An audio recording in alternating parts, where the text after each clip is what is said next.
Hello बच्चों, स्वागत है आप सभी का मेरे चैनल NRG अड्डा 07 में। आज हम पढ़ेंगे पुष्प की अभिलाषा और जवानी। ये दोनों आपका एक ही चैप्टर में है जिसे माखन लाल चतुर्वेदी जी ने लिखा है।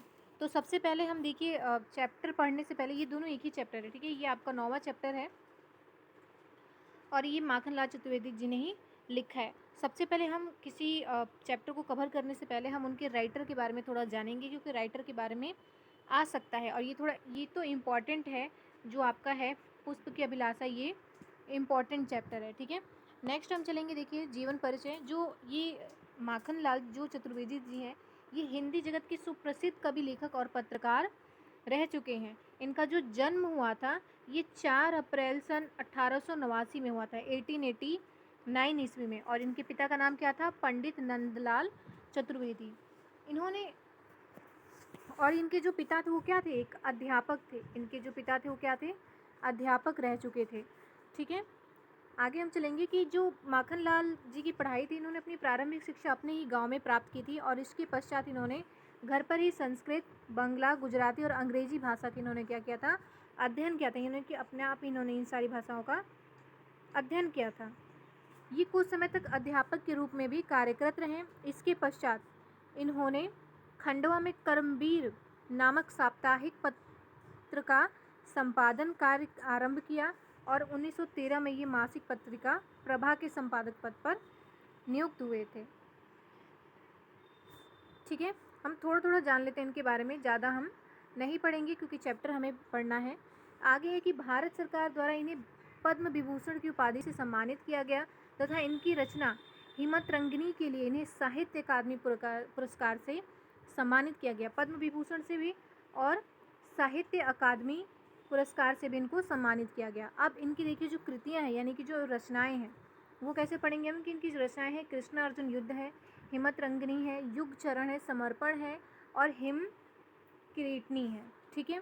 इनकी जो मृत्यु हुई थी वो 30 जनवरी 1968 ईस्वी को हो गई थी। इनका निधन हो गया था, यानी कि 79 वर्ष की आयु में ये पंचतत्वों में विलीन हो गए थे। आगे हम चलेंगे चैप्टर की तरफ, जिसमें है आपका पुष्प की अभिलाषा, यानी कि ये इन्होंने लिखा है पुष्प की अभिलाषा और ये बताना चाहते हैं कि खुद स्वयं को उसमें जोड़ते हैं। उन्होंने बोला है कि इनकी क्या इच्छाएं हैं, पुष्प के माध्यम से ये बताना चाहते हैं। देखिए सबसे पहले हम अगर जो चैप्टर है कवर करते हैं तो उससे पहले हमें संदर्भ करना होता है। किसी भी हम व्याख्या की तरफ चलेंगे तो सबसे पहले हमें क्या करना होगा? संदर्भ। जैसे कि मैंने आपको सारी जितने भी अभी तक मैंने कराए हैं, आपको संदर्भ करना होता है आपको। उसके बाद आपका आता है प्रसंग। क्या आता है? प्रसंग आता है, ठीक है। संदर्भ के बाद आपका प्रसंग आता है, फिर आता है आपका व्याख्या। तो सबसे पहले हम संदर्भ करेंगे, तो आप क्या लिखेंगे संदर्भ में? संदर्भ में आपको लिखना है कि ये जो आपका पोयम है, ये जो प्रस्तुत पद्यांश है, जो प्रस्तुत पद्यांश है, ये हमारी पाठ्य पुस्तक के काव्य खंड के पुष्प की अभिलाषा शीर्षक से ली गई है या उद्धृत है, ठीक है। और यह कवि माखन लाल चतुर्वेदी जी द्वारा रचित युग चरण से ली गई है। कहाँ से ली गई है? युग चरण जो इनकी काव्य है उसमें से इसकी पुष्प की अभिलाषा को ली गई है, ठीक है। अब आपका प्रसंग क्या है? प्रसंग में आप लिख सकते हैं कि प्रस्तुत पद्यांश में प्रसंग लिखना जरूरी होता है। अगर आप व्याख्या करते हैं इसमें, व्याख्या से इसमें होगा कि क्वेश्चन आंसर भी आ सकता है, ठीक है। तो उसका भी आप ध्यान रखेंगे अगर व्याख्या आता है तो। यहाँ पे कवि क्या बताना चाहते हैं? प्रस्तुत पद्यांश में आप लिखेंगे कि कभी पुष्प बनकर, यानी कि कभी फूल बनकर, फूल के माध्यम से देश पर बलिदान होने की उन्होंने क्या की है? प्रेरणा दी है। ये आपका प्रसंग में आ जाएगा। अब हम चलेंगे व्याख्या की तरफ। व्याख्या में आपका है, व्याख्या में आप जो पोयम पढ़ेंगे उसकी हम व्याख्या करेंगे। नेक्स्ट चलिए, इसमें क्या कह रहे हैं कि चाह नहीं मैं सुर बाला के गहनों में गूथा जाऊं, चाह नहीं प्रेमी माला में बिंद प्यारी को ललचाऊं। यहाँ पे कवि क्या कह रहे हैं कि कवि स्वयं को, यानी खुद को पुष्प मानकर अपनी अभिलाषा, यानी कि अपनी इच्छा प्रकट करते हुए वो कहते हैं कि हे ईश्वर, मेरी यह इच्छा नहीं है, यानी यह मेरी ये अभिलाषा नहीं है। अभिलाषा का मतलब इच्छा होता है, ठीक है। अभिलाषा का मतलब क्या होता है? इच्छा होता है। वो क्या कह रहे हैं कि मेरी यह इच्छा नहीं है कि मैं देव कन्या के आभूषणों के में जड़कर उसके श्रृंगार की वस्तु बनूं। यानी कोई जो देव कन्या है, देवताएं हैं, है ना, उनके जो गहने पहने रहते हैं उनमें मैं जुड़कर उनका श्रृंगार बनूं, और या उनकी साज सज्जा में जो प्रयोग की जाती हैं वस्तुएं मैं वो बनूं। चाह नहीं मैं प्रेमी माला, आगे कह रहे हैं कि चाह नहीं मैं प्रेमी माला में बिंद प्यारी को ललचाऊं, और ना ही मेरी इच्छा पुष्पों की सुंदर माला में गुथकर प्रेमिका को रिझाने की है। आगे कहते हैं कि चाह नहीं सम्राटों के सौ पर हे हार में डाला जाए। यानी कि जो सम्राट मरते हैं, मैं नहीं चाहता, जो राजा मरते हैं, मैं नहीं चाहता कि मुझे उनके शवों पर चढ़ाया जाए। यानी कि जो सम्राट के जो पार्थिव शरीर होते हैं उन पर मैं चढ़ाया जाऊं, और ना ही मेरी इच्छा क्या है, देवों के मस्तक पर सुशोभित होकर। चाह नहीं मैं देवों के सिर पर चढ़ूं भाग्य पर इठलाऊं, और ना ही मैं ये चाहता हूँ कि जो देव हैं उनके सर पर मैं उनके मस्तक पर सुशोभित होकर गर्व से इठलाने लगूं। वो कहते हैं कि मुझे तोड़ लेना वनमाली, मुझे तोड़ लेना वनमाली, उस पथ पर देना तुम फेंक। वो कहते हैं कि हे वनमाली, जो वन का माली होता है, वो कहते हैं कि हे वनमाली, तुम मुझे उस पथ पर बिखेर देना जिससे हमारी मातृभूमि के सैनिक गुजरे। मातृभूमि पर शीश चढ़ाने जिस पथ पर जावें वीर अनेक। यानी कि जिस पथ से अनेक जो हमारे सैनिक हैं, हमारे देश की जो रक्षा करते हैं, जिस पथ पर वो जाते हैं, मुझे उस पथ पर फेंक देना, ताकि स्वयं को मैं सौभाग्यशाली व गौरवान्वित अनुभव करूंगा, क्योंकि उनके चरणों का स्पर्श ही देश के बलिदानी वीरों के लिए सच्ची श्रद्धांजलि है। यानी कि जो हमारे देश के वीर हैं, जिस प्रकार हमारी रक्षा के लिए अपनी जानों की अपनी जान की कुर्बानी दे देते हैं, तो वो उन पथों पर जाना चाहते हैं ताकि उनके चरणों से लिपट कर वो अपने आप को गौरवान्वित महसूस कर सकें। ठीक है, तो ये आपका जो पुष्प की अभिलाषा यहीं पे समाप्त होता है। काव्यगत सौंदर्य आप जरूर करेंगे क्योंकि ये इंपॉर्टेंट होता है। काव्यगत सौंदर्य में आपका क्या आ जाता है, सबसे पहले आप भाषा आ जाएगा, लेकिन उससे पहले आप क्या लिख सकेंगे, जो आप प्रसंग में लिखते हैं, जो भी है मैंने आपको प्रसंग में बताया, पहले एक लाइन आप काव्यगत सौंदर्य के साथ लिखेंगे। और भाषा कौन सी है इसमें, भाषा आपकी है, ध्यान रखेंगे, भाषा है आपकी सरल खड़ी बोली। कौन सी है, सरल खड़ी बोली है, जो हम बोलते हैं अक्सर। ठीक है, शैली आपकी प्रतीकात्मक है और भावात्मक है। रस आपका कौन सा है, वीर, क्योंकि यहाँ पे युद्ध और सैनिकों की बात की गई है, तो यहाँ पे रस कौन सा है, वीर की है। ठीक है, आप अलंकार कौन सा है, अनुप्रास अलंकार है, जिसमें चाह नहीं प्रेमी माला, यहाँ क्या है, ये पुनरावृत्ति यानी बार बार हो रहा है यहाँ पे, तो क्या होगा, यहाँ पे वर्ण की जो न है, म है, ह है, इन वर्ण की पुनरावृत्ति होने से यहाँ पे कौन सा अलंकार है, अनुप्रास अलंकार है। ठीक है, तो ये आपका यहीं पे समाप्त होता है। सेकंड आपका है जवानी, कौन सा है, जवानी, ये भी इन्होंने ही लिखा है, ये आपका बीए में भी आएगा, कंफर्म है। पुष्प की अभिलाषा और ये जवानी, ये आपका बड़े तौर पर कहते हैं कि अभी इसमें सिर्फ एक ही स्टैंजा दे रखा है, लेकिन जब आप बड़ी क्लास में जाएंगे, बीए करेंगे हिंदी से, तो उसमें आपको ये काफ़ी सारे स्टैंजा दे रखे हैं। ठीक है, चलिए हम आगे चलते हैं। इसमें संदर्भ में आप क्या लिखेंगे, संदर्भ में आपको लिखना होगा वही कि प्रस्तुत पद्यांश, जो प्रस्तुत पद्यांश है ये हमारी पाठ्य पुस्तक के काव्य खंड के जवानी शीर्षक से ली गई है, और यह कवि माखन लाल चतुर्वेदी द्वारा हिम की रिटनी से ली गई है, हिम की रिटनी से ली गई है। याद रखेंगे ये किससे ली गई है, हिम की, मैं लिख देती हूँ यहाँ पे ताकि आपको याद रहे, हिम की रिटनी। ठीक है, इससे ये जो कविता है ये ली गई है, जवानी। ठीक है, अब हम चलेंगे प्रसंग में। प्रसंग में क्या कह रहे हैं कि ये जो कवि हैं, प्रसंग में आप लिखेंगे जो कवि हैं देश के युवाओं को क्या कर रहे हैं, जागृत कर रहे हैं, यानी कि उनको प्रेरणा दे रहे हैं कि तुम भी उठो और देश के लिए काम करो। ठीक है, अब आगे हम चलेंगे व्याख्या पे कि प्राण अंतर में लिए पागल जवानी, कौन कहता है तू विधवा हुई खो आज पानी। क्या कह रहे हैं इसमें कि प्राण अंतर में लिए पागल जवानी, कौन कहता है तू विधवा हुई खो आज पानी।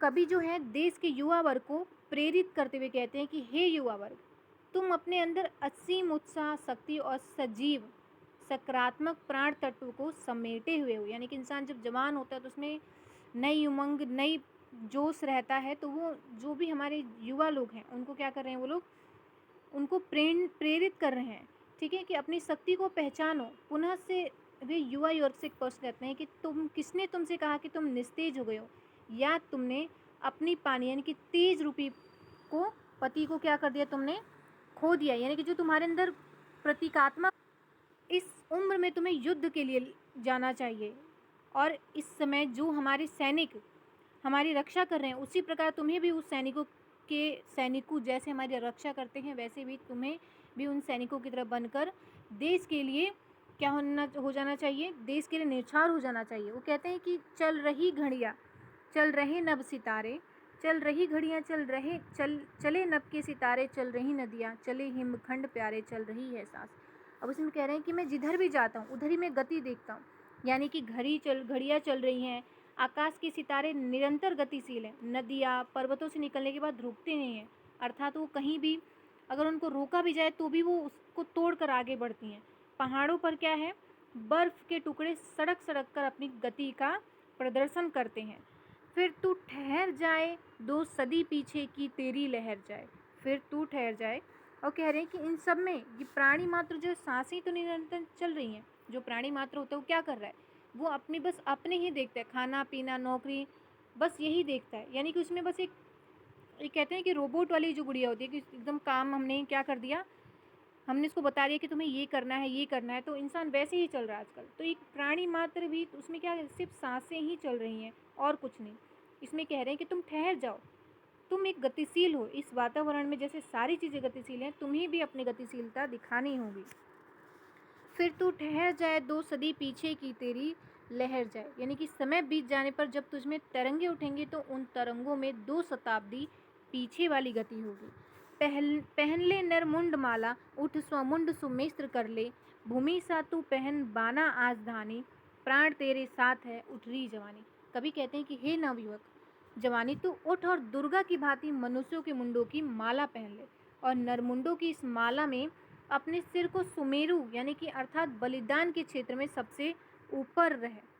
वे कहते हैं कि यदि समर्पण की स्थिति आ जाए तो तुम देश के लिए खुद को समर्पित कर दो, पीछे मत हटो, उन दुश्मनों को मार भगाओ तुम। जैसे पृथ्वी हरे धानों की हरियाली से जीवंत उठती है, वैसे ही युवा भी उत्साह से भरकर अपने नियत कार्य को करें और आलस्य त्याग कर अपने कर्तव्यों का पालन युवा वर्ग करें तथा आगे बढ़ें। यानी कि जिस प्रकार युवा आज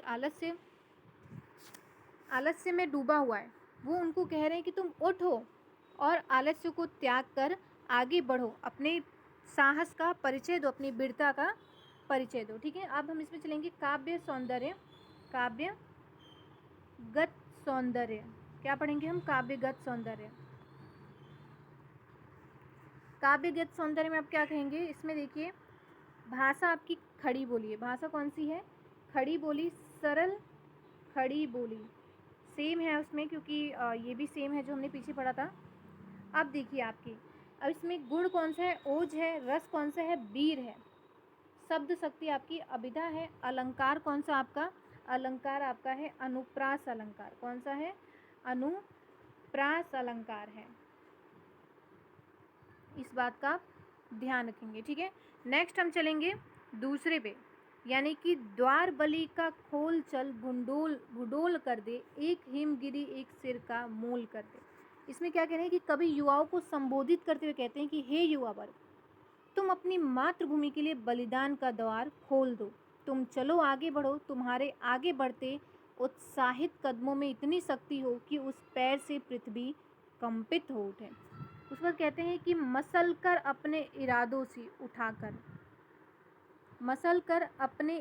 से उठाकर 2 हथेली है पृथ्वी को गोल कर दे।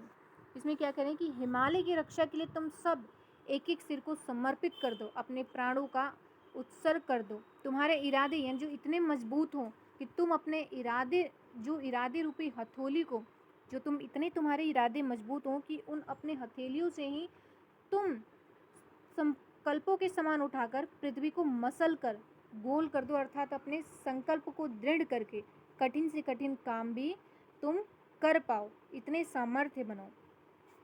रक्त है या नसों में क्षुद्र पानी, जांच कर तो शीश दे दे कर जवानी, कि तुम जवान हो, तुम अभी युवा वर्ग हो, तुम अपनी युवावस्था की परख अपने शीश दे कर सकते हो। इस बलिदान के परीक्षण में तुम्हें यह भी पता चल जाएगा कि तुम्हारी धमनियों में शक्तिशाली खून दौड़ रहा है या पानी है ना। तो यहाँ पे अपनी शक्ति का, अपनी सूझबूझ का परिचय देकर तुम अपने जो हमारे दुश्मन हैं उनको भगाना है, अपने हिमालय की, अपने देश की, अपने मिट्टी की रक्षा करनी है। नेक्स्ट वो कह रहे हैं कि वह कली के गर्भ से फल रूप में अरमान आया, वह कली के गर्भ से फल रूप में अरमान आया, देख तो मीठा इरादा किस तरह सीध तान आया। इसमें कह रहे हैं कवि ने युवाओं को प्रकृति के माध्यम से देश हित के लिए अपने लिए यानी कि स्वयं को समर्पित करने का आग्रह करते हुए कहा है कि हे युवाओं, फल से लदे हुए वृक्षों की ओर देखो जो कि पृथ्वी की ओर अपना सिर झुकाए हुए हैं। उसमें कहते हैं कि वो क्या कह रहे हैं, उनको जो हमारे देश के युवा वर्ग जो इतने आलसी हो गए, आजकल फ़ोन आने पे तो और भी ज़्यादा आलसी हो गए, अपनी जो राह है उससे भटक कर वो कहीं और ही जाना चाहते हैं। तो उसमें क्या कह रहे हैं कभी कि तुम देखो जो वृक्ष से जो लदे फल होते हैं, वृक्ष पे जो फल होते हैं वो भी किसकी तरफ झुक जाते हैं, पृथ्वी की तरफ झुक जाते हैं। यानी कि डालियों ने भूमि रुख पर लटका दिए फल, देख आली मस्तकों को दे रही संकेत कैसे वृक्ष डाले। कि जो कि पृथ्वी की ओर अपना सिर झुकाए हुए हैं। जिस प्रकार कली के भीतर से झांकते हुए फल कली के संकल्पों को बता रहे हैं, उसी प्रकार तुम्हारे हृदय से भी बलिदान हो जाने का संकल्प प्रकट होना चाहिए। यानी कि देश के युवाओं, तुम्हें भी अपने भीतर देश की रक्षा के लिए दृढ़ संकल्प लेना होगा। उसमें कहते हैं कि वृक्षों की डालियों ने फलों को पकने पर अपने आप को भूमि की ओर झुका दिया है और वृक्षों ने अपनी मस्तक रूपी फलों को बलिदान के लिए दे दिया। यानी कि कोई भी आए, अगर फल ज़्यादा उस पर बढ़ जाता है तो वो अपने आप पृथ्वी की ओर झुक जाता है ताकि कोई भी यार उसको खा ले, यानी कि अपने आप को समर्पित कर देता है जो वृक्ष होता है। तो फल ला दिए या सिर दिए तष्ट की कहानी गूथ कर युग में बताती चल जवानी। कि तुम भी उनकी इस आत्म बलिदान की परंपरा को अपने आचरण में आत्मसात कर लो या युग की आवश्यकता अनुसार स्वयं को उसकी प्रगति रूपी माला में गूंथते हुए आगे बढ़ो। जिस प्रकार देश की रक्षा, देश की मदद कर सकते हो, उसी प्रकार तुम्हें देश की मदद करना है। जैसे एक फल अपना आत्मसमर्पण कर देता है ताकि दूसरों की रक्षा हो सके, दूसरों का पेट भर सके, वैसे ही तुम्हें अपने आप को क्या करना है, आत्म बलिदान देना जो परंपरा है वो यहाँ पे कवि ने बताया है। ठीक है। फोर्थ है आपका कि स्वान के सिर हो चरण हो तो चाटता है, भूख ले क्या सिंह को वह डांटता है। अब इसमें क्या कह रहे हैं, कवि कहते हैं कि कहने को तो सिर तो कुत्ते का भी होता है पर उसमें स्वाभिमान तो नहीं होता, वह अपनी क्षुधा की तृप्ति के लिए दूसरों की चाटुकारी करता फिरता है। यानी कि यहाँ पे उन्होंने क्या किया है, कुत्ते और सिंह जो है इन पे कंपैरिजन किया उन्होंने। भले ही कुत्ता सिर उसका है लेकिन अब वो फिर भी अपना पेट भरने के लिए दूसरों को क्या करता है, चाटुकारिता करता है। भूख ले क्या सिंह को वह डांटता है। उसमें आगे कह रहे हैं कि वो खुद के खाने के लिए दूसरों के पैरों को चाटता है, उसकी आवाज़ कितनी भी तेज क्यों ना हो, परंतु वो इतना साहस नहीं होता कि उसकी भौंकने से जो शेर है वो डर जाए। रोटियां खाई की साहस खा चुका है, प्राणी हो पर प्राण से वह जा चुका है। अब कह रहे हैं कि उसकी आवाज़ कितनी भी तेज क्यों ना हो, पर क्या है वो शेर को डरा सकता है, नहीं, क्योंकि दूसरे रोटियां खाते ही उसका स्वाभिमान तथा साहस नष्ट हो जाता है। जैसे जो कुत्ता होता है अगर उसको 2-4 कोई रोटियां दे दे लगातार तो उसके पीछे पीछे चाटुकारिता करके घूमता रहता है, यानी कि उसके पीछे पीछे क्या होता है, घूमता हुआ दुम हिलाता हुआ घूमता रहता है। तो वैसे ही हमारा स्वाभिमान क्या होता है, अगर हम 2-4 बार किसी से पैसे ले लें या किसी के यहाँ जाके खा ले तो हमारा स्वाभिमान क्या होता है, नष्ट हो जाता है, साहस नष्ट हो जाता है और हम उसके, अगर वो गलत भी है तो हम उसका विरोध नहीं कर पाते हैं। तुम न खोलो ग्राम सिंहों में भवानी, विश्व की अभिमन मस्तानी जवानी।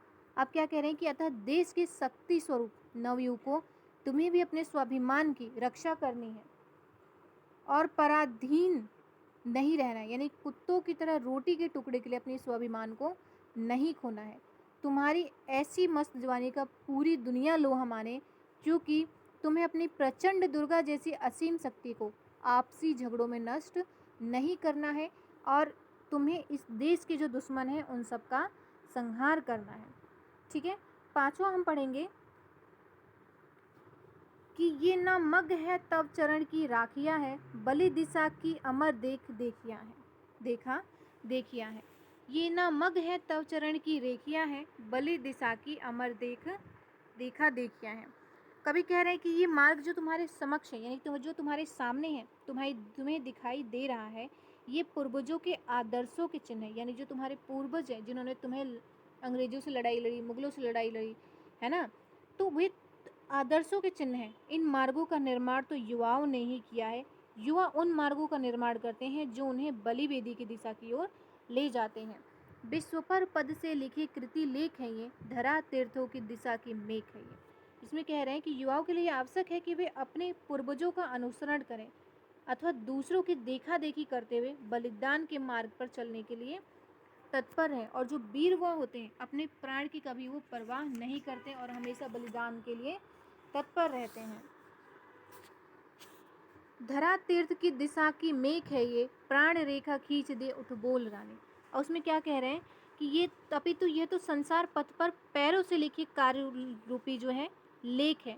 तुम क्या करो, कवि ने युवाओं को संबोधित करते हुए कहा है कि तुम अपने प्राणों की रेखा खींच दो, अर्थात अपने प्राणों को स्वतंत्रता की बलि वेदी पर उत्सर्ग करो और एक अमिट छाप छोड़ जाओ, यानी ताकि तुम्हें युगों युगों तक कि प्राण रेखा खींच दे उठ बोल रानी, री मरण के मोल की चढ़ती जवानी। यानी कि तुम क्या करो, तुम अपने मौन को, जो तुम शांत बैठो, उसको भंग करो, उठकर बोलो कि जवानी का महत्व ही राष्ट्र के लिए जीवन का बलिदान करने में है। ठीक है। छठा आपका क्या है कि टूटता जुड़ता समय भूगोल आया, गोद में मड़िया समेट खगोल आया। इसमें कवि कहते हैं कि हे युवक, समय का भूगोल हमेशा एक सा नहीं रहता। जब जब क्रांति आई है तब तक यह टूटा है और जुड़ा है, अर्थात एक नए नए राष्ट्र बने हैं। क्रांति का सत्कार करने के लिए ब्रह्मांड जिन तरीक मणियों को अपनी गोद में लेकर प्रकट हुआ है, वे खगोलीय विस्फोट की अमूल्य भेंट है। कि क्या जले बारूद हीम के प्राण पाए, क्या मिला जो प्रलय के सपने न आए। उसमें कह रहे हैं कि तुम्हारा जो स्वभाव है वो इतना ओजस्वी होना चाहिए कि जिससे कि विश्व का मानचित्र और इतिहास बदला जा सके। धरा यह तरबूज है दो फाक कर दे। उसमें कह रहे हैं कि यदि तुम चाहो तो पृथ्वी को भी तरबूज की तरह चीर सकते हो। चढ़ा दे स्वतंत्र यात्रन, प्रभु पर अमर पानी, विश्व माने तू जवानी है जवानी। और कह रहे हैं कि हे देश के युवकों की जवानी, तू यदि देश की आज़ादी के लिए स्वतंत्रता रूपी ईश्वर पर अपना रक्त रूपी अमर पानी चढ़ा दे तो तू अमर हो जाएगी और संसार में तेरा उदाहरण देकर तुझे सराहा जाएगा कि हाँ, कोई था जिसने देश की आन बान शान के लिए अपने प्राणों की बलि दे दी थी। जैसे कि आज चंद्रशेखर आज़ाद, भगत सिंह को याद किया जाता है। आगे कह रहे हैं कि लाल चेहरा है नहीं फिर लाल किसके, लाल खूल नहीं है अरे कंकाल किसके। इसमें कह रहे हैं कभी युवाओं में उत्साह का संचार करते हुए कहते हैं कि यदि तुम्हारे चेहरे पर उत्साह और जोश नहीं है और जोश की लालिमा ही नहीं है और तुम्हारे मस्तक का तेज समाप्त हो गया, यानी कि तुम बिल्कुल अभी से जवानी, मात्र तुम कम उम्र में भी इतने तुम बूढ़े से दिखते हो, तुम्हारे मस्तक पे कोई तेज नहीं है, तो फिर तुम्हारा तेज समाप्त हो गया तो तुम भारत माता की संतान कहलाने के अधिकार खो चुके हो। प्रेरणा सोई की आटा दाल किसके, सिर न चढ़ पाया छाया माल किसके। अब कह रहे हैं कि तुम्हारा शरीर केवल अस्थि पंजर है, उसकी कोई उपयोगिता नहीं है। कभी कहते हैं कि यदि तुम्हारे ऊपर भीतर, यानी तुम्हारे अंदर देश की रक्षा की प्रेरणा एवं उसकी जो इच्छा है, देश की रक्षा की जो करने की जो इच्छा है वो समाप्त हो गई है, तो तुम्हारा जो जीवन है वो देश के लिए व्यर्थ है और तुम शत्रु के लिए भी भोजन मात्र हो। वेद की बाड़ी की हो आकाश बाणी, धूल है जो जग नहीं पाई जवानी। अब आगे कहते हैं कभी कि धार्मिक क्रियाकलापों अर्थात माला जपने या तिलक लगाने का औचित्य भी तभी है जब तुम्हारे अंदर देश की रक्षा के लिए प्राणों की बलिदान करने का सामर्थ्य हो। यदि उनमें युवाओं को जोश, उत्साह और साहस उत्पन्न करने का गुण विद्यमान नहीं है तो वेदों की वाणी, देववाणी भी व्यर्थ है। यानी कि जो हमारे युवाओं को जागृत ना कर सके कि हमारे देश की आन बान पे कोई खतरा है तो क्या है वो सभी युवा एक साथ आकर हमारे देश की रक्षा करें तथा अपने हाथों में हथियार लेकर दुश्मनों को मार भगाएं। यहाँ पे कवि के कहने का यही तात्पर्य है कि जिसमें अपने देश को बचाने का तेज नहीं है, साहस नहीं है, तो देव की बाणी भी व्यर्थ है उनके लिए, क्योंकि वो सो रहे हैं, अभी जागृत नहीं है। ठीक है। आठवां है आपका इसमें कि विश्व है असी का नहीं संकल्प का है, हर प्रलय का कोड काया कल्प का है। कभी कहते हैं, कभी युवाओं को क्रांति के लिए उत्साहित करते हैं, युद्ध के लिए उत्साहित करते हैं कि उनसे पूछते हैं कि क्या संसार केवल तलवार का है? क्या इस संसार को तलवार या अन्य हिंसक हथियारों से जीता जा सकता है? फूल गिरते, इसमें कह रहे हैं कभी कि फूल गिरते सूल सिर ऊंचा लिए हैं, रसों के अभिमान को नीरस किए हैं। इसमें कह रहे हैं कि कभी अपने प्रश्नों के स्वयं को उत्तर देते हुए कह रहे हैं कि तलवार या अन्य हिंसक हथियारों से जीता जा सकता है, और कभी खुद ही उत्तर दे रहे हैं कि संसार केवल दृढ़ संकल्प वाले व्यक्तियों के लिए है, तलवार और हिंसक हथियारों का नहीं। इस संसार को दृढ़ संकल्प से ही जीता जा सकता है, यानी कि जब तुम्हारे पास संकल्प नहीं है, दृढ़ नहीं है, तुम्हें विश्वास नहीं है, तो तुम किसी भी चीज़ को जीत नहीं सकते हो, पा नहीं सकते हो, है ना। और तलवार और हिंसक हथियारों का नहीं है, ये दृढ़ संकल्प का देश है। संसार के प्रत्येक प्रलय का उद्देश्य संसार में क्रांति या परिवर्तन लाना होता है कि खून हो जाए ना तेरा देख पानी, मर का त्यौहार जीवन की जवानी। अब क्या कह रहे हैं कि युवाओं को अपने संकल्प से क्रांति लाने के लिए उन्होंने कहा कि आगे आना चाहिए। जो व्यक्ति के अंदर यदि दृढ़ संकल्प ना हो तो उसका क्या होता है, पतन शुरू हो जाता है। उसके अंदर कोई सपना ना हो कि वो मैं क्या करना चाहता है, वो अपने समय को यूँ व्यर्थ करे, तो ऐसे फ़ायदा नहीं है युवा अवस्था में। ये कोई, वो तो बूढ़े इंसान भी करता है, एक बीमार व्यक्ति भी क्या होता है, पड़ा रहता है, उसको कोई फ़र्क नहीं पड़ रहा देश में क्या हो रहा है, हमारे जीवन में क्या हो रहा है। लेकिन जो एक सच्चा युवक होता है, वो अगर पहले ही हार मान जाता है तो उसका पतन पहले से ही शुरू हो जाता है, यानी कि वो कुछ करने लायक ही नहीं बचता है। कोमल पुष्प हवा के हल्के झोंके से ही जमीन पर गिर जाते हैं और अपना सौंदर्य खो बैठते हैं, परंतु जो कठोर कांटे आंधी और तूफान में भी अपना सीना गर्भ से ताने खड़े रहते हैं। वो कहते हैं कि हे युवा वर्ग, दृढ़ संकल्प से उत्पन्न आत्मोत्सर्ग की भावना कभी विचलित नहीं होती। कांटे फूलों की कोमलता और उनके सौंदर्य के अभिमान को अपनी दृढ़ संकल्प शक्ति से नष्ट कर देते हैं, यानी कि फूल जो है वो अगर ज़्यादा तेज आंधी हुई तो गिर जाते हैं, लेकिन जो कांटे हैं वो वहीं पे अड़िग रहते हैं। कभी युवाओं से कहते हैं कि हे युवा वर्ग, तुम्हारी नसों के रक्त में जो उत्साह है, जो जोश है, वो शीतल होकर नष्ट ना हो जाए। जवानी उसी का नाम है जो मृत्यु को त्यौहार अर्थात उल्लास का क्षण माने। उसमें कह रहे हैं कि जवानी का सबसे आनंदमय दिन होता है जो आपका, जो युवा वर्ग होता है, यानी कि जो मरण का त्यौहार है, यानी बलिदान का ही दिन ही जवानी का सबसे आनंदमय दिन होता है। इसलिए सब आजकल भगत सिंह, है ना, चंद्रशेखर आज़ाद, बहुत से ऐसे जो हमारे नेता थे जिन्होंने हमारी बलिदानी दी थी हमारे देश के लिए, उनको आज भी याद किया जाता है, क्योंकि उन्होंने कम उम्र में ही अपने देश की रक्षा के लिए हथियार उठा लिए थे और लड़ाई लड़ी थी। तो फिलहाल के ये जो चैप्टर है आपका यहीं पे समाप्त होता है। कोई भी क्वेरी हो तो आप कृपया करके कमेंट करके पूछ सकते हैं। वीडियो पसंद आए तो चैनल को सब्सक्राइब एंड वीडियो को लाइक कीजिए। धन्यवाद।